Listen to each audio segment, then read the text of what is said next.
We're on to the fifth plenary on emerging technologies, and we have as speakers Dr. Nirmaljeet Singh Kalsi, the Additional Chief Secretary, Home Affairs, Justice, Government Reforms and Public Grievances, Government of Punjab. Mr. Kapil Mehta, Technical Sales Leader of IBM, who speaks on the Internet of Things and the mobile. Mr. Amitabh Nag, the Head of Government Business for HP India, who will elaborate on virtual reality. Mr. Deepak Maheshwari, Director Symantec, who speaks on the emerging threat landscape and why strategic e-government government assets are increasingly under attack and how to secure them. We also have Mr. Prakash Jairam, partner at Ernst & Young, who talks about the usage of drones in surveillance, survey, and their regulations. And to chair the session, we have Mr. Sanjay Jaju, Director, National Highways and Infrastructure Development Corporation, who will speak on the 6I framework. So we listen to all our speakers now, and we'll start with Mr. Jaju, who will make a brief opening remarks on the 6I framework. Please be seated, ladies and gentlemen. Good morning, friends. I have the onerous responsibility of keeping it within the stipulated time limit, so I'm not going to spend too much time on introducing the subject. I just wanted to present to you a very simplified framework which has helped me do a lot of e-governance all throughout my career, and which possibly can help us realize the Digital India dream. I call it 6I framework because it makes it very simple, and these are the 6 alliterations which have a huge bearing if we have to take the Digital India dream forward. And the first I, as it stands, is the infrastructure piece. Friends, you would all agree that in terms of the network readiness, we are fairly low all over the world. But one good thing which has happened, and this has happened last 3 months, now we rank #1 as far as the mobile data consumption is concerned in the world. So which actually tells us that mobile is going to be the next big piece of infrastructure, as was also mentioned in the first session. And in a vast and diverse country like ours, all of you would agree that we cannot have a network only in urban areas and cities.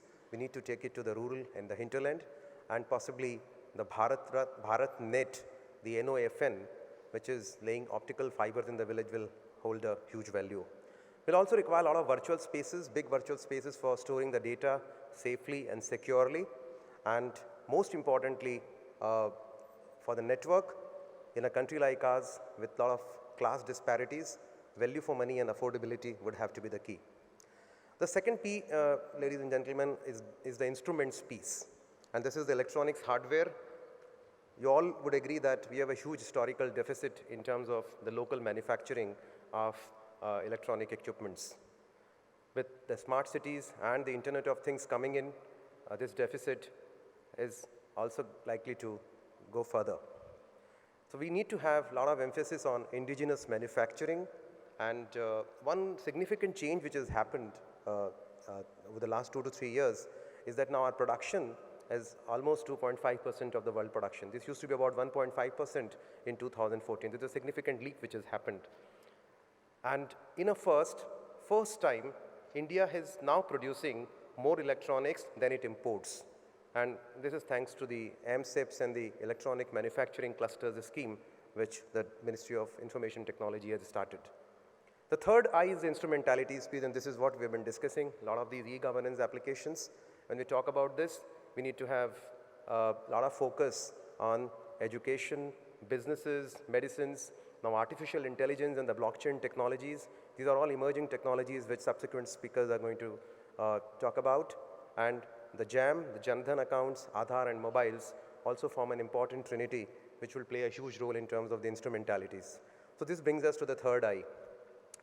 The fourth I to my mind, and these are some of the instrumentalities which we have done in the Ministry of Road Transport and Highways. I'm not going to talk too much about it. There are 3 major portals, platforms that we have developed in the Ministry of Road Transport and Highways. We call them Inam Pro. You get to know of it. We have a stall there. Inam Pro has been created as an infrastructure marketplace where we have tried to aggregate the buyers and the suppliers of infrastructure. And InfraCon is a portal that we have created for the consultants and the consultancy firms who are working for the infrastructure sector. INAMPRO can be called as A to Z for infrastructure, Amazon of infrastructure, one may use that word. InfraCon, to my mind, is the LinkedIn, where we have hosted credentials and CVs of all the consultancy firms and individuals who are working for the infrastructure sector.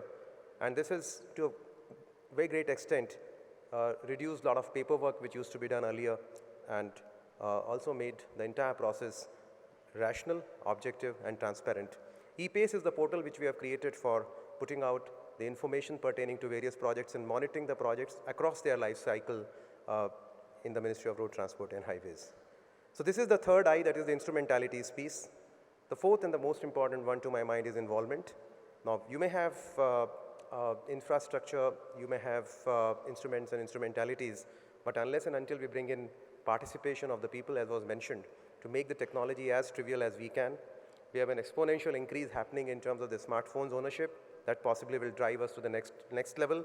And for that, we require standard user interface in the e-governance applications, which can improve which can create better engagement. To my mind, digital literacy in our context has undergone a paradigm change. Now, what we used to term as digital literacy, say 5 years back, now has simply become reduced to somebody being in a position to operate a smartphone. I think we need to be cognizant of this particular fact. Now, you may have all the 4 I's, as I mentioned to you, but unless and until you build institutions, and unless and until we institutionalize the projects will not sustain. Champions may drive IT initiatives, but it's important that we institutionalize them. Projects like Me Seva should die with the champion. They have to continue. And then for that, you need to bring in institutions. E-governance societies and CIOs at all levels will help us break the artificially induced silos and ultimately allow integrated services to flourish, and that's what the role of institutions is going to be. The sixth I in the piece is the investments. Now, all this would require a lot of money, and all this would also require a lot of ring fencing of the investment so that this does not get diverted to competing demands. For this, we need to build in revenue models and public-private partnerships. So, friend, this is what the 6I framework is all about. And the importance of this framework is that in a rapidly changing landscape as we have it now, IT has become completely integral to our existence. And it's very important that we become a wave rider rather than becoming a bystander. Another aspect that we need to understand is we are kind of a data-driven society. Our daily exposure to data is many times more than what our ancestors consumed all their lives. And that's how IT has become our basic need. And in such a situation where people are used to streaming real-time experience, it's important that we provide them the best possible experience. There are certain red flags. A lot of talk is on in terms of the security of the data that's being given, and people also fear of spam. At the same time, they also understand that this is leading to some infringement to their privacy in terms of the retention of the transaction and the interaction history. Coming back to the last part, what are the learnings? Important that we've missed the first generation in terms of many of the processes that we could have built for doing the digital India. It's important that we don't miss it now. And for this, we'll need to understand that innovation, which is powered by our demography and the dividend that we have, would ultimately hold the key if we have to bring this dream of digital India. So, friend, this is what the framework was. And I'll now request Mr. Kalsi to come and present to you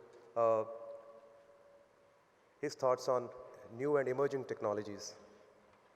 Very distinguished panelists on the dais, ladies and gentlemen, I'm going to discuss with you the canvas of emerging technologies. Can I have the presentation on, please? Now, technology has been one of the major factors in innovation, change, and disruptions in the last 250 years. Now, if you look at the nature of technology, can I have the presentation on, please? Now, if I look at the nature of technology, there is eruption, 4 phases: eruption, frenzy, synergy, and maturity. Now, during the first two phases, it is the installation period, and the other two phases is the deployment period. And if you look at technology adoption, now there are innovators, there are early adopters, then there are early majority, late majority, and then there are laggards. And this wave of technology adoption or new technology adoption is shortening. Right from 1947, we had mainframe computers and then mini computers, PCs, internet.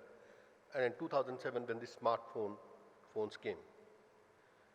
Now, look at the larger technological revolution roadmap. Now, this is the era, this is the new era, the era of information age, where we are looking at the transformation, digital transformation. Now, we are all aware of the Gartner's hype cycle. Starts with some kind of hype in the technology, some kind of a trigger, then hype, then it goes down, the expectation goes down, and finally it reaches the plateau. Now, if you look at the nature of innovation of technology, so there are two basic strategies. One is sustaining technology, I'm not looking at that. Other is disruptive technology. And disruptive technology is the one when the technology becomes affordable and the impact is major. We call it disruptive technology.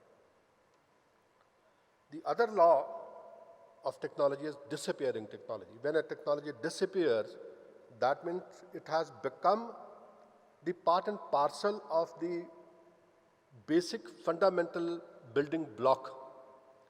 And on top of that, we build the other technologies. For example, electricity. For example, the internet. For example, now the IoT, IoE. They are all building block technologies. And they would disappear. That means they would be there, but you need not notice them, and all other technologies will be built on top of that. So technological disruptions, they are the new normals rather than the exceptions. There is another rule which I would like to quote. It's called the rule of 10-10. Any technology that is going to have significant impact over the next 10 years is already at least 10 years old. तो ये 20 साल का period धीरे धीरे 18, 14, 10 कम होता जा रहा है. Now, quickly, ever-evolving technologies. I'm not going to waste your time on this. You all are aware of this. Today's our devices are basically gateway either to the internet or to the cloud. Now, physical blends with the digital, augmented reality, overlaying digital over the physical, virtual reality. All these are known technologies. So I'm not really talking about them. So can we look at technologies which are 5 to 10 years ahead? Technologies which are already matured, I'll talk about the issues with these technologies later. So IoT, IoE, smart cities. Now every piece of smart city, if you look at, it's a bundle of technology. And there are so many opportunities you can't count on. Now, going forward, 90% of the population will have unlimited and free data storage by 2019. Now, look at the kind of data which is going to be available. Look at the kind of technology you would need to manage this kind of data. Then e-skin wearables and implants beyond 2019, 2020, they will generate huge real-time medical data. And this will cause disruptive technologies in the medical field. Then Star Trek type universal translators. In fact, they are already available, tested for English to Chinese. They are available. And by 2019, 2020, you will have it for the other languages as well. Then 3D printed organs, the complex one. The simple ones are already being printed.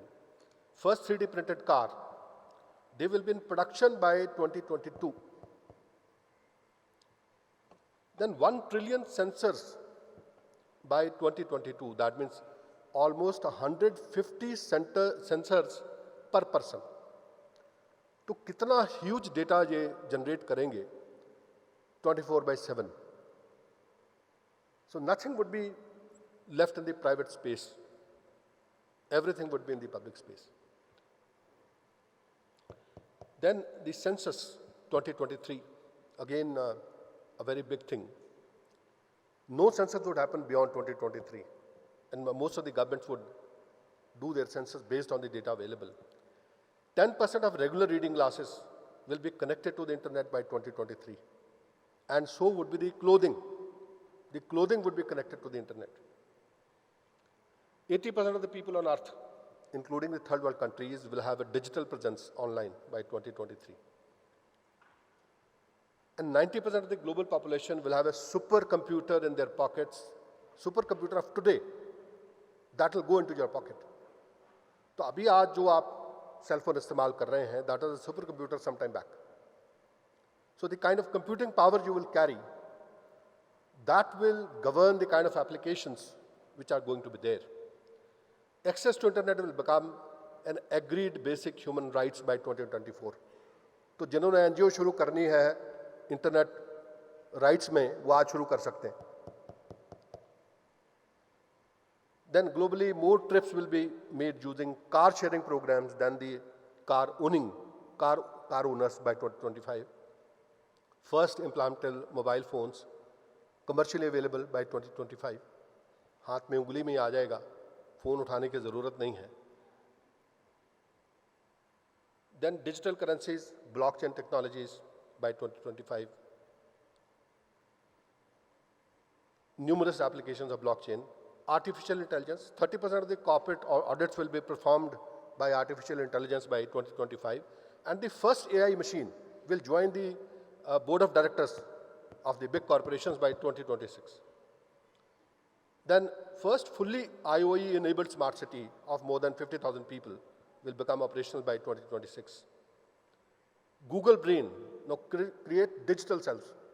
Brain ki replica you will be able to maintain on the internet, and even if you die, your brain would be available in the digital space. Then avatars, surrogates, robotics, again they'll emulate you. They'll be your copy in the digital space. Big data analytics, and especially the dirty part of it. If you look at the central portion, can you have it here? Okay.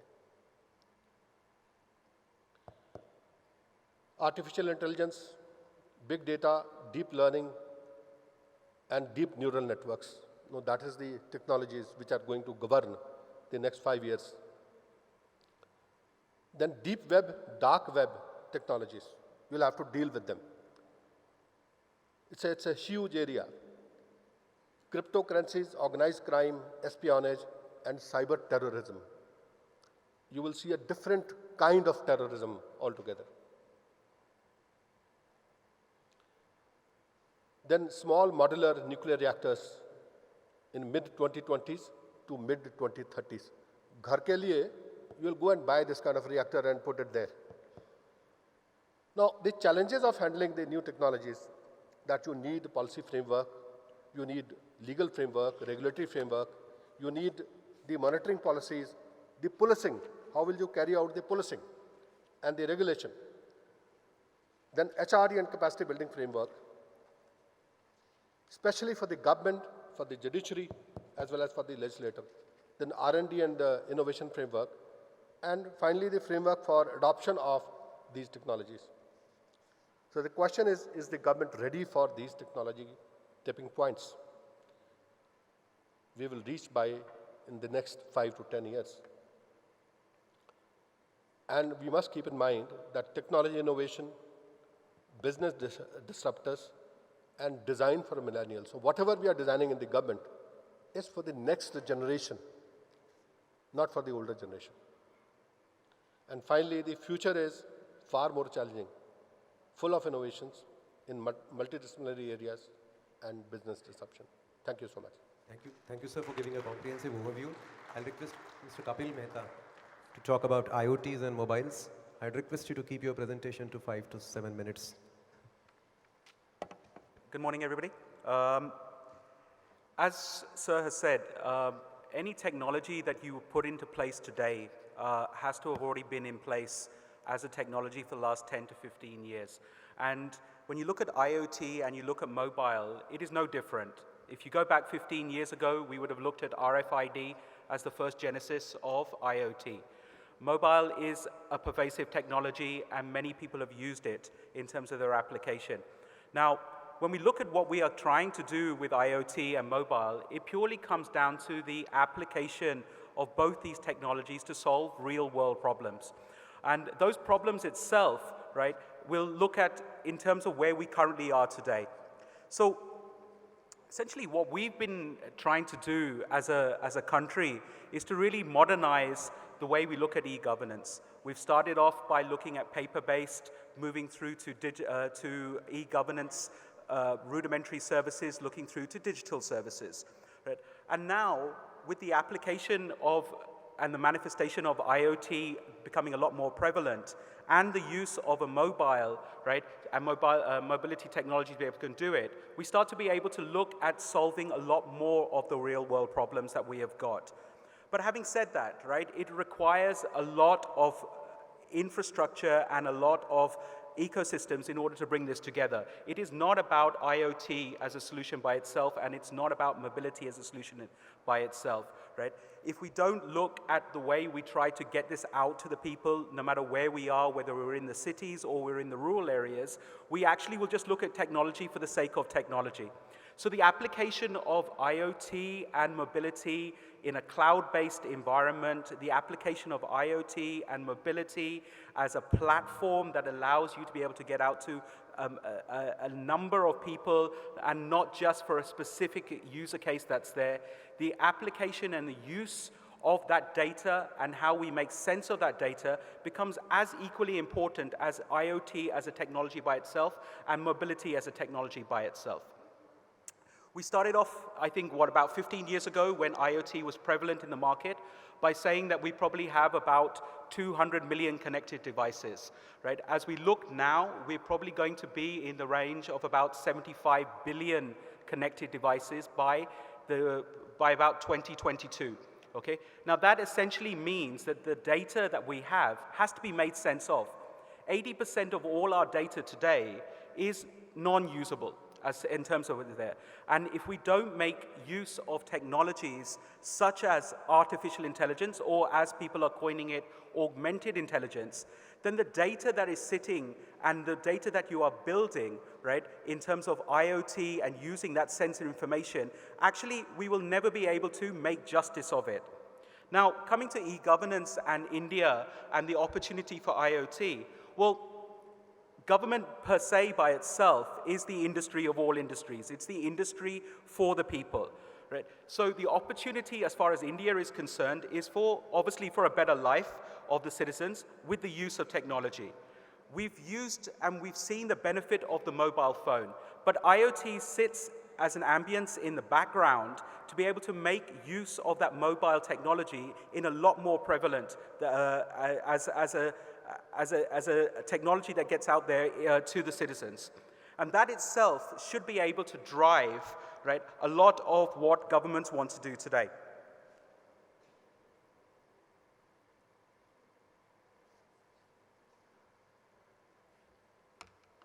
So MCIT had released the draft paper on IoT and coined it into 9 areas. Each one of these areas is obviously a massive area all by itself. And you would have to sit down and understand each one of these areas in terms of how IoT as a technology and mobility as a technology would be able to make sense and use of this. Right? We have taken about 20 smarter cities as they stand right now, about another 80 more to go in the first wave. But areas of smarter lighting, smarter traffic management, smarter buildings, smarter health, right, will all make sense of device information that will come. Now, device information will not work unless we have the infrastructure and the ecosystem to be able to go and do it. And therefore, making sense from the instrument vendors by themselves, right, is what is going to allow some of these things to be done. I'll give you a couple of examples. If you take the situation of smarter water, there's work that's being done, and I come from Bangalore, there's work that's being done today to look at the leakages that are happening in the system. And the leakages itself, by looking at the sensor information and the device, spans way past 50 to 60% of the overall consumption and transportation of the water itself. When you look at areas of smarter agriculture, again, we've been working with people like government of Rajasthan to look at things like precision farming. That is, again, using things like weather data to be able to bring in that information in order to make sense of when we should be looking at farming per se, when we should look at seeding various areas, and how we should be looking at that. Okay, lastly, in terms of how you put it all together, like I said, I'll come back to the same point. IoT as a technology by itself will not address the subjects that have been sat out, right, in terms of the draft paper for MCIT. Mobility by itself will not. The combination of IoT and mobility and getting it out in terms of making sense of that information using augmented intelligence is what will drive a lot of the smarter city projects today. Thank you. Thank you. All these presentations will anyway be available online. I'll request Amitabh to talk about virtual reality, 5 to 6 minutes.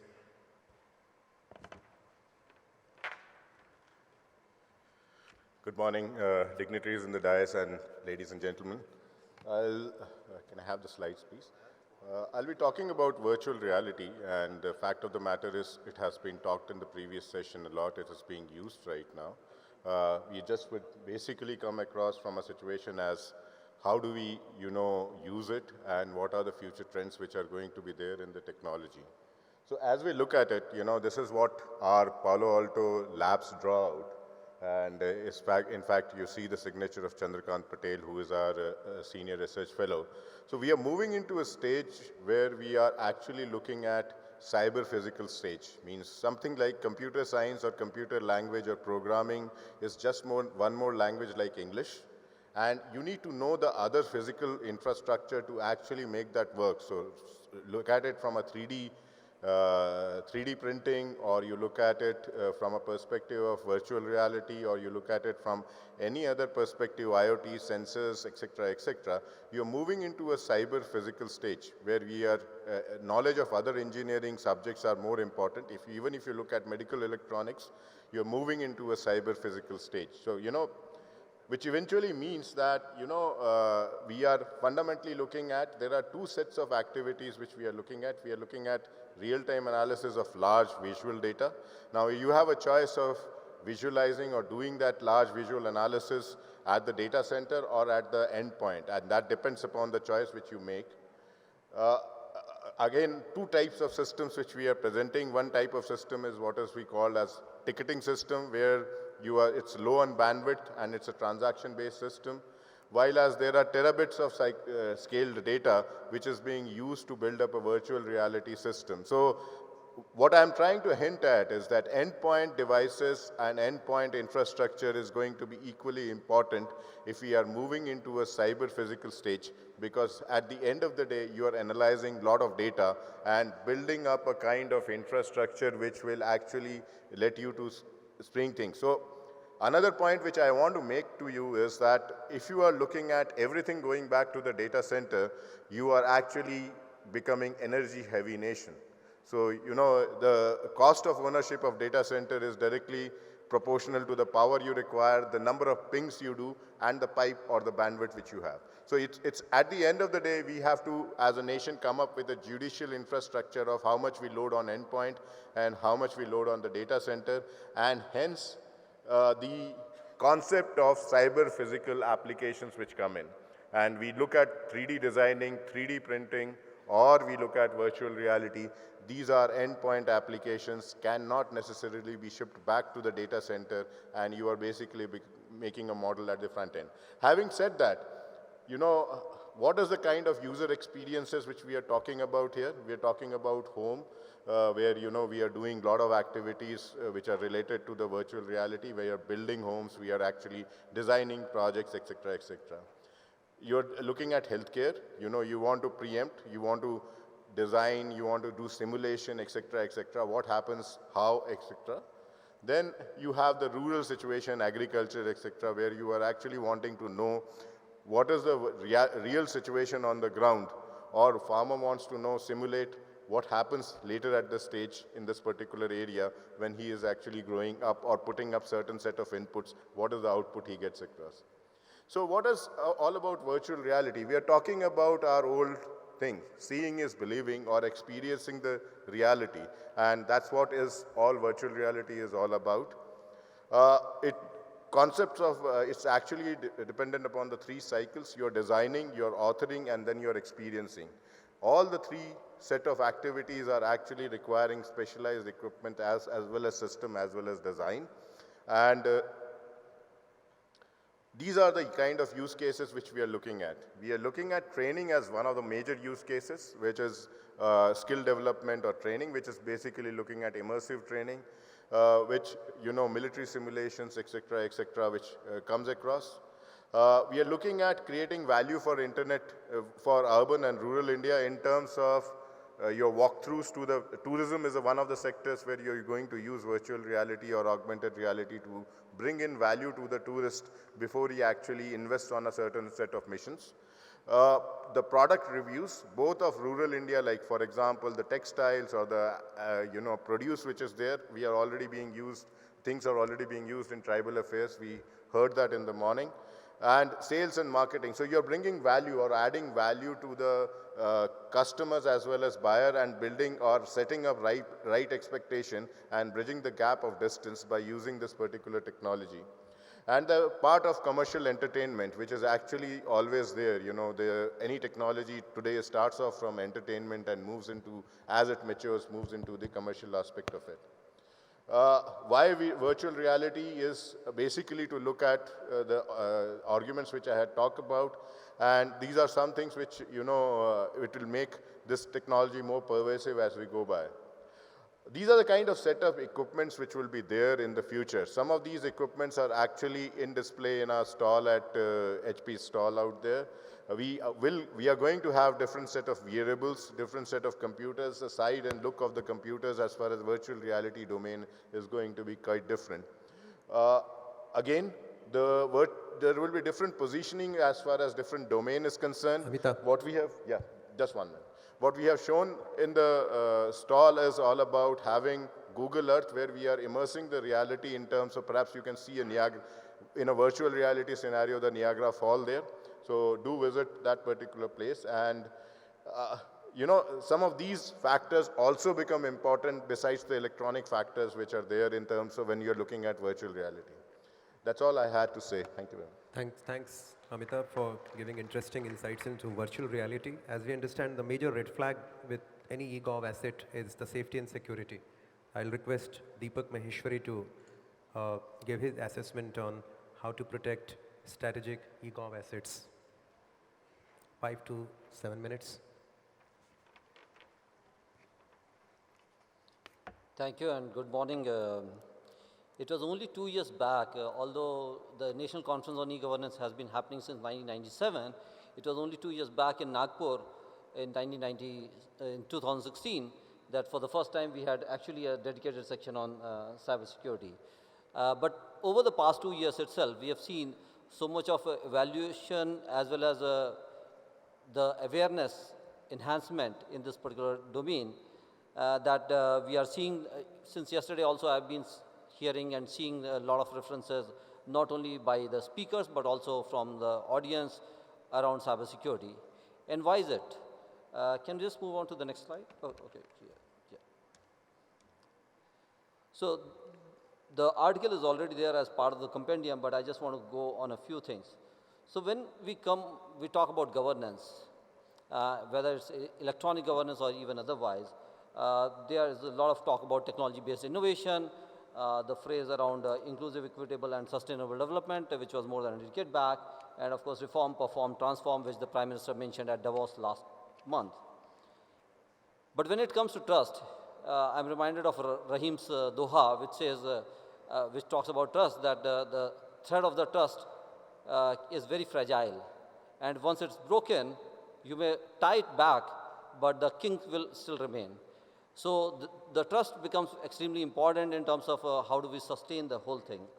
And within that, identity management, and of course there's a lot of talk about identity management for people using Aadhaar and other ways, but I think it's also important equally for the government agencies and entities to have their own identity, which is verifiable.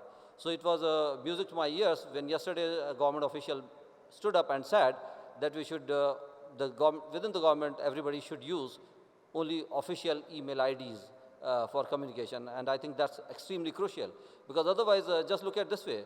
If you're using a personal mail ID, if you are retiring and you still have access to those documentation, probably you might be in violation of many regulations, including, if nothing else, maybe the Official Secrets Act, if there's anything secret that you had handled at that point of time.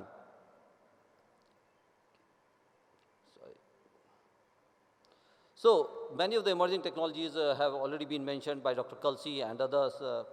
And of course, apart from technologies, we also have emerging regulations. So right now, we have Justice Sri Krishna Committee that is looking at the data protection framework. We already have IT Act. We have the National Cybersecurity Policy, which was released on 3rd of July 2013. I guess it should be up for a refresh this year. So we have many things at that stage. And at the same time, the threat landscape itself is emerging. Of course, on one hand, I keep on referring that Lakshman Rekha was the original firewall and Alibaba was the original hacker. But the fact is that today we have new type of threats. So, of course, last year we saw Petya and other ransomware situation. We also have today fileless attacks. So people used to say that, okay, don't open a binary file because it may cause a problem. But today we also have fileless attacks where you just open an email or messaging and somebody can still get those details. And then we also have new actors, which is not just the state or non-state actors. There's actually I mean, it again reminds me of Bob Dylan's song, Times They Are A-Changing, which he talked more than 50 years back. So I would say lines they are blurring. And, but apart from all these state and non-state actors, I would say the insider threat is extremely important. So whether we think about Vibhishan or whether we look at something today, the insider threat is extremely important. And that's one area where I would say within the e-governance, we should look at it much more carefully. The paradigm shift within the cybersecurity, I mean, within Symantec, yes, many people who do not know Symantec, of course, everybody does know about Norton antivirus, but today we ourselves have been saying the death of antivirus, because an antivirus software typically gives you protection only against what are the known problems. But if something new comes up, how do you deal with that? So when there's a swine flu or there's a Zika virus or anything like that, what do we do? So we need to look at not just protection against what is known, obviously we need to do something about that, but also what is emerging and what might happen. And that's something that we should look at. And within this realm, the government agencies can and should be role models for everybody to look at in terms of cybersecurity. Oftentimes there's also this, I'll say, a fake dichotomy between security and privacy. People say that you cannot have security and privacy together. Now, my contention is that if you do not have security, you cannot have privacy, because within the realm of digital privacy, we talk about data protection, and data protection means that you got to secure data. So that's the other thing. And of course, there's NIST framework, for example, which talks about identification, protection, detection, response, and recovery. So some of the best practices in terms of security, I would say 6-word mantra, which is security by design and budgeting by default. So one is we do need consistent policy framework. Currently, we do have a patchwork of policies, but there are certain challenges. So some policies do not really gel well with some of the others within the government, and that's one area that we need to iron out those kinks. Then we should not forget the basics. So what does WHO tell us about the healthcare? So they talk about the basic nutrition, vaccination, and hygiene. And I think that's something which still holds even in the case of cybersecurity, that we do need to take care of some of the basics. I mean, recently also we saw that passwords were being shared in the recent fraud cases, etc. People are often considered as the weakest link within the cybersecurity. People talk about people, process, and technology, and within that, people as the weakest link. And I believe that we should look at making people as the strongest link, not just the weakest link. NASSCOM Cybersecurity Task Force was set up in 2015 after the Prime Minister spoke at the NASSCOM Silver Jubilee on 1st of March. And one of his exhaustions was, he asked NASSCOM to set up a cybersecurity task force to look at how can India become a leader in cybersecurity. And one of their recommendations from this task force was that within the government ICT budgets for any project, 10% should be set aside for cybersecurity. Deepak. Yeah, just half a minute. Now, Haryana became the first state to actually implement that, although I should acknowledge that Telangana was the first state in the country to come out with a state cybersecurity policy. Interestingly, Singapore was rated as the #1 in ITU's cybersecurity index, which was published in June last year globally, and their national cybersecurity strategy actually mandates 8%. So this is one of the areas that we should look at. And the other thing that people do talk a lot about public-private partnership, but oftentimes it's about the government only getting information from the private sector. But I believe that it's much more useful and productive if it becomes both ways, that is the bidirectional sharing of information. So ultimately, as the old saying goes, a stitch in time saves 9. Thank you. Very good, Deepak. Now I'll request Prakash to present his views on how to make use of drones for surveillance, survey, and how to regulate them. Again, 5 to 7 minutes. Thank you. Distinguished panelists and guests, I'll try to keep this short. Quick story from about 3 years ago, just building on what Mr. Khalsi had mentioned. So I was at Infosys, I was running a design thinking workshop on how to improve digital photography. And this was for one of the leading banks in India. We had 30 senior officers. And to train them on design thinking, we had done making digital photography better.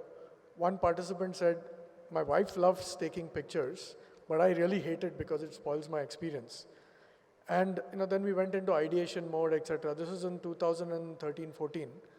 And one of the solutions was, what if, actually there were 2 solutions, both of which are applicable to my context. One solution was, what if you had a drone that just followed you around and took pictures every time you either snapped your thumb or pressed some trigger, and you would not feel it intruding in what you were doing, right? Today, that's a reality. You have a DJI drone, which is about $400, and it follows you around and takes pictures of whatever you see from any angle you want.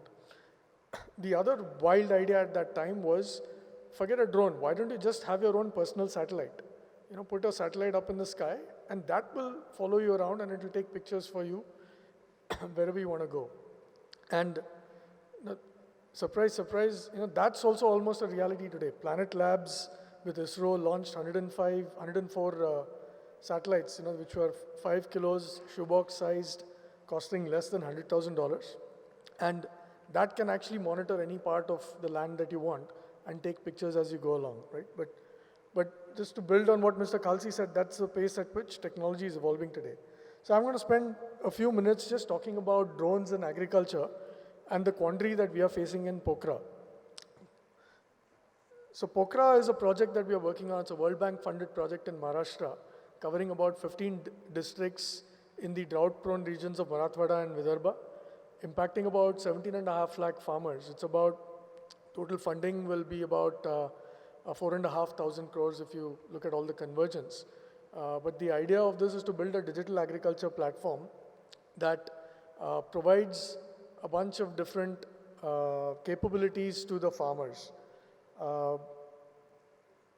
So there are 8 subsystems, and I'll quickly run through them. So there's a watershed management system where there's a planning of improvement of water efficiency, where farmers and villages plan for either farm ponds or wells, depending on the topography or the topology of their land. And that goes through a DBT process for procurement and construction, etc. There's a climate resilient agriculture extension services system which focuses on training and extension services for climate-specific interventions. There's a farmer engagement and feedback system. There's a monitoring and evaluation system which monitors the progress of the construction of these farm ponds, bund, nalas, etc. It also monitors the overall project progress as part of a PMU. Then there's an agribusiness value chain and management system where there's an integration to the market linkages and to the input providers. There's a weather advisory and warning system, climate risk modeling, and climate disaster management. So all these systems together actually take weather data, historic and forecasts, the inputs from the soil health, inputs from imagery available, and provide predictions to the farmers on what to sow to maximize their income, when to sow it, and then care for the crop through the crop life cycle, eventually to take it to the market. Right now, as we were conceptualizing, and of course the last one, climate disaster management, is hail, floods, drought. When do they occur, where do they occur, how local are they, how do you design crop insurance programs? Right now, drones have already been used in agriculture in a variety of areas. They're being used for crop monitoring through flybys. How fast is my crop growing? Is it impacted by any pests? Is it likely to get impacted by any pests? It's used for soil assessments by taking pictures of the soil. What's the moisture content? It also does spectral readings with cameras and tries to gauge how sensitive the soil is. The plant emergence and population harvests and forecasts for harvesting, protection and fertility, crop insurance, irrigation and drainage. So essentially, drones today are being used in agriculture, at least in the West, on large farms extensively. Right? And these drones today cost, this is one of those DJI drones, the one I talked about at $400, extensions of those. They cost in the range of 6 lakhs to about 10 lakhs, even in India. 8 lakhs for this quadcopter. A monitoring drone costs only about 1 lakh. And this has a 7-kilometer radius. Right? So if we actually look at this project, drones can actually be used to do a variety of things. They can be used to plan watersheds by taking pictures. They can be used for monitoring and evaluation of the build out of these watersheds as it goes along. They can be used in the weather advisory, climate risk modeling, and climate disaster management to varying extents, right? But we've got challenges in place. I think whereas drones are concerned in India, there is a overall sense of concern from a security risk. So the government is, in its draft paper in November, still imposing quite a few restrictions on the use of drones. And these include registration of a specific drone instance with the DGCA, planning the flight path, training for individual operators, ensuring that the drones don't leave the range of whatever was specified in the flight path, and privacy issues as well. So the regulations need to move very rapidly, as again Mr. Khalsi said, right, to catch up with what drones can eventually provide in agriculture. Right? So there's also, because there's so much regulation, there's not enough startup ecosystems being built, and drones are still being manufactured on a custom basis, resulting in a very high cost. There's also not enough innovation happening in the image recognition and artificial algorithms that are possible using the drone-based satellite pictures. There's a lot of regulatory uncertainty, and drones that are manufactured locally today have limited range and scale. So what we've ended up having to do is actually go to the next level up. Right?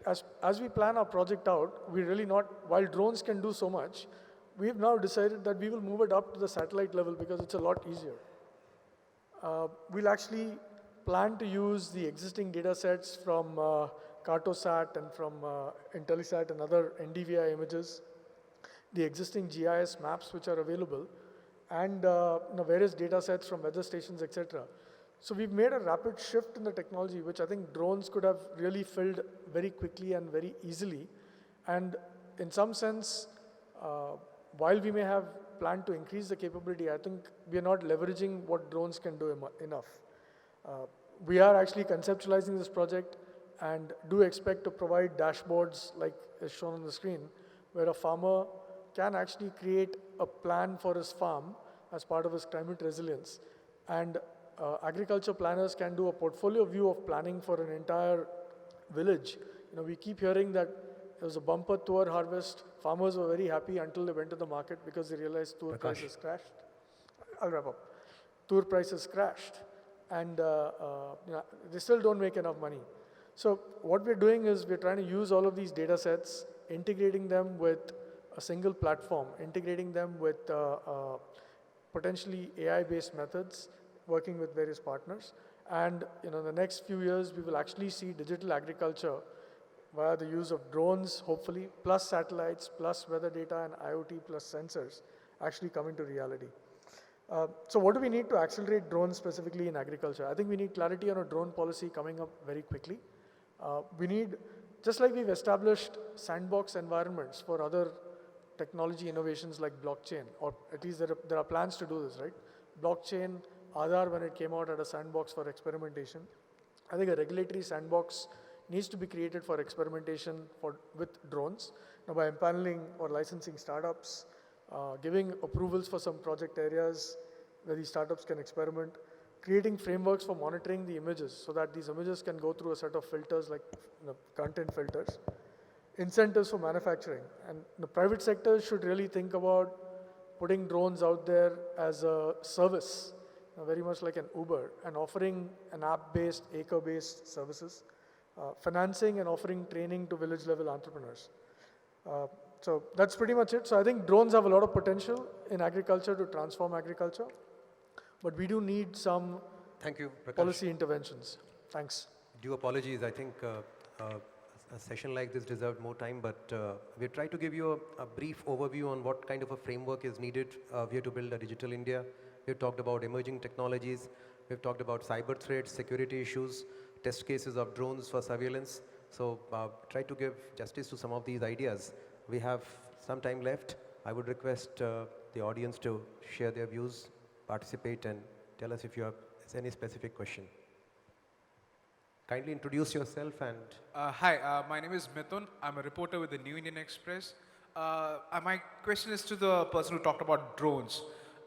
You said the price comes to like 1 lakh, it could go to 6 lakhs also.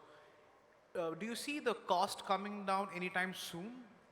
Because it's too pricey. How does it go commercial?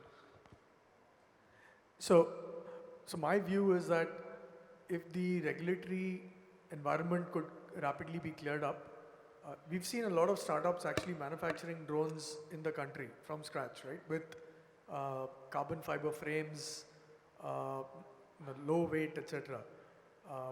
Once utility and use of these drones start increasing, it's quite easy to 3D print the frames and then build low-cost drones within the country itself. The DJI drone, the cheapest ones cost around $400 in the US with high-resolution cameras. Now, I would not be surprised if you start seeing drones come at a price point of $10,000-ish, at least for simple photography and lightweight drones, right? For photography and mapping and visualization type applications. The heavier they get, obviously, the heavier they become. So for applications like insecticide or pesticide or nutrient application, you need heavier drones, which will obviously be pricier. But there is a large enough local startup ecosystem that is just waiting in the wings for regulatory clarity so that they can start flying and making these things. And once that happens, you'll start seeing price points dropping. Because I've only talked about agriculture. There are applications in structural engineering, mining, project monitoring, building, construction monitoring, in mapping.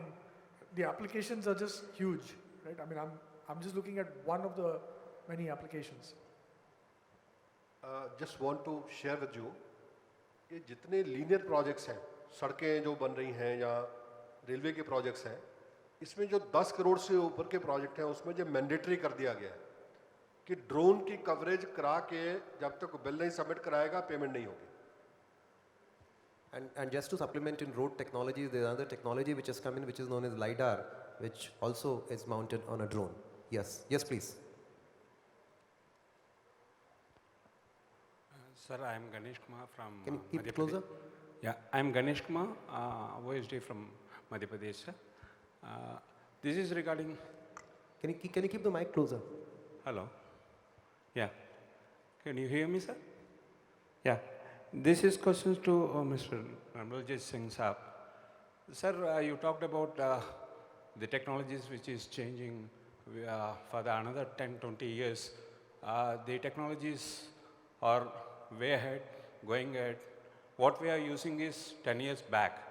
Suppose if for 10 years in forward, the technologies has to be enriched in such a way that it has to be used there. In similarly, do we have a policy in the government for IT for another 20 years or 30 years? A standardized things, what are the things which we should introduce in India, and what are the things the technologies we have to adopt, so that we can avoid spending more on technologies. Suppose government has invested for 5 years on a particular technology, and it awaits. So do we have a policy for 20 years, 30 years? See, the problem is that the policy framework and the regulations, they follow innovation. तो पहले innovation आता है, innovation आ करके बहुत सारी चीज़ें आ जाती हैं, जैसे drones आ गए, धक्के खाती हैं, उसके बाद policy regulation बनता है. So policy regulation commercialization के बाद बनता है. So that's the challenge which I was mentioning in my presentation also. Right now you cannot predict that 30 years or 20 years policy in telecom, because you are not really aware what is going to come. So how can you make a policy on something which is not there at all? Yeah. Sir, just one comment, actually an interesting observation. So, in India, when the GST system was being rolled out, I was part of that project, so I found it quite interesting and exciting. The regulations and the IT system were kind of going hand in hand, and at some time the regulations were a little ahead, and sometimes the systems were a little ahead. I think thinking of policy alongside technology as the technology evolves, right, and being very iterative in making the policy is not a bad idea. Today the government's thinking about blockchain policies while the technology itself is evolving. And sometimes you require lesser regulation for IT and innovation to flourish. So let's not get in more regulation before the technology comes in. Yeah. Yeah. Hello, sir. My name is Vikash Madhuri. I'm from National Institute for Smart Government. My question is to all of you. And what is your view on communication privacy of machine-to-machine communication, which is also through multiple to multiple channels?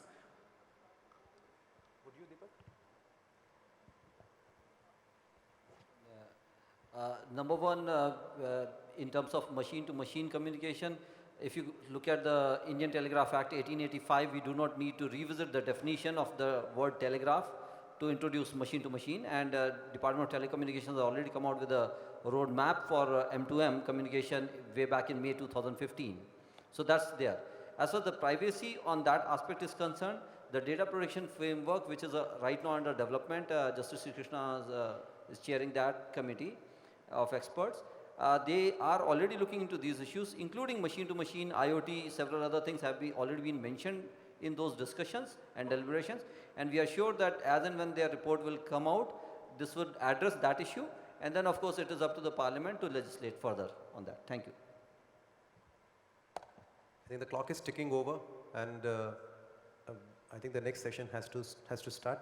So friends, it was a good session where we could share our ideas with you on emerging technologies, technology trends, how to keep our data safe and secure, and also present to you some test cases in terms of drones and virtual reality, Internet of Things, and stuff that's going to come our way. So once again, my thanks to all the fellow participants and panelists. I'm extremely sorry that we could not give you more time, but I'm sure all your presentations would be available online, and all of us will gain from those presentations. Thank you very much. Thank you very much. May I request Mrs. Shalini Mishra, the Principal Secretary to the Government of Telangana, to please present each of our speakers with a token of appreciation. Mr. Kalsi, you will not get one because you've already got one before, but Mr. Jaju, Mr. Kapil Mehta, Mr.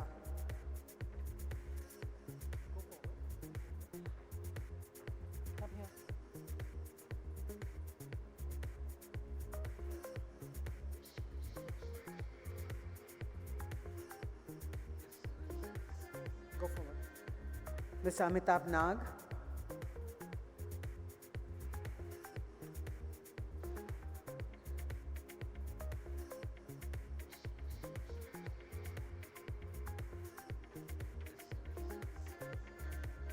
Mr. Prakash Jairam.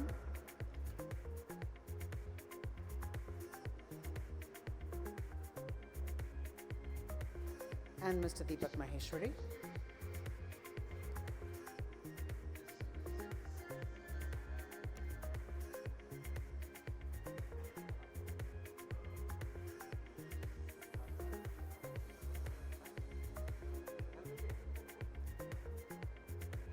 We take a group photograph, yes. If you could just move closer, please.